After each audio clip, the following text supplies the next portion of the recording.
Kan julle net hare asseblief? My naam is Nadieska en dit beteken hoop. Dit het verband met 'n Russiese naam wat Nadezhda is. So hoe het my ouers gekom op my naam? Snaakse storie. My naam sou eintlik François Arnoldus gewees het en die sonaars het gewys ek is 'n seentjie. Ek het 'n blou kamer gehad, ek het blou klere gehad, you name it. En toe ek nou gebore was dit soos surprise, hier's ek's 'n dogtertjie.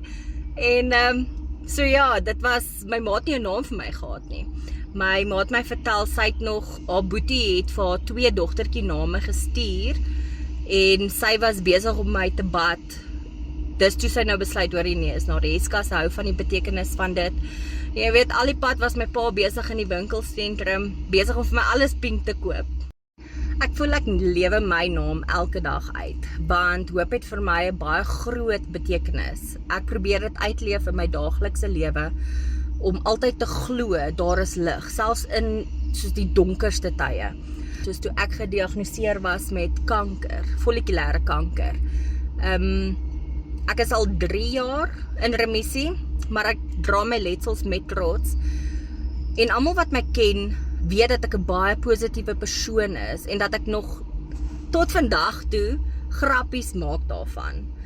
So ja, vir my beteken my naam dis meer as net letters. Dit is 'n daaglikse herinnering dat hoop sterker is as vrees. So ek sê altyd as my storie iemand kan opkikker is die Afrikaanse woord, of soos net hoop gee, dis die woord, hoop my naam. As my storie net een mens daar buite kan hoop gee, dan is ek happy.